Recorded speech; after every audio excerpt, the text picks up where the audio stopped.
Thanks for joining us. President Bola Tinubu has emphasized the importance of sustaining democracy, its norms and institutions, noting that protests are an integral part of democracy, but that no government will condone demonstration that leads to the destruction of lives and property. The president said this when he received a letter of credence from the newly appointed United States ambassador to Nigeria, Mr. Richard Mills, Jr. State House correspondent Musbau Dan-Wahab reports that the president also received new envoys from Malaysia and Botswana.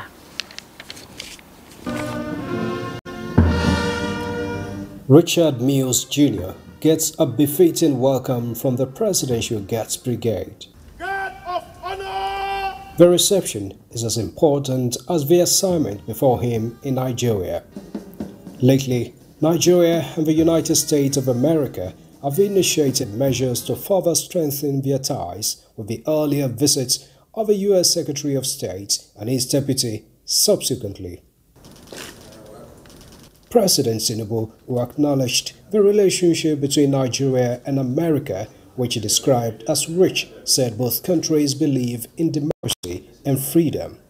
Welcoming the U.S. State Department's acknowledgement of Nigeria's strategic role on the continent as Africa's largest democracy, President Tinubu called on the U.S. government to pay more attention to Africa.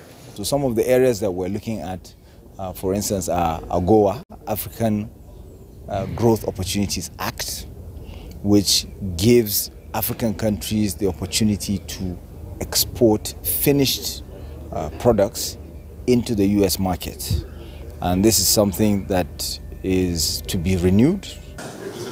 Ambassador Mills affirmed U.S. support for Nigeria's democracy and bigger roles of Nigeria in the international arena, expressing the United States' commitment to expanding cooperation with Nigeria on cybercrimes. The ambassador announced the establishment of a specific office at the embassy to work closely with the Economic and Financial Crimes Commission, EFCC.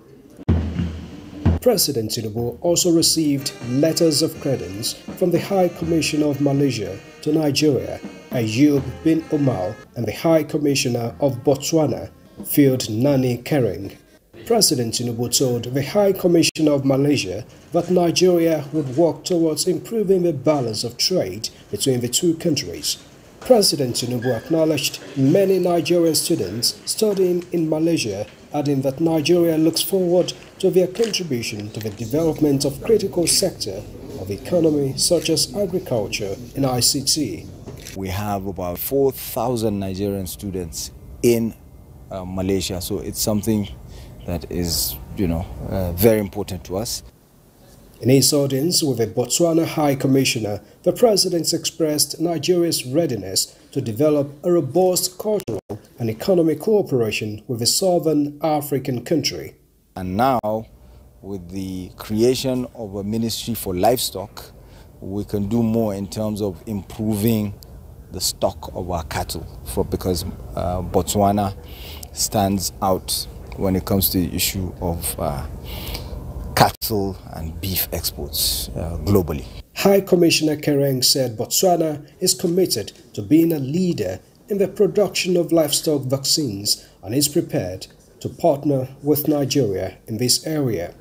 From the State House, Musbau Dan-Wahab, NT News.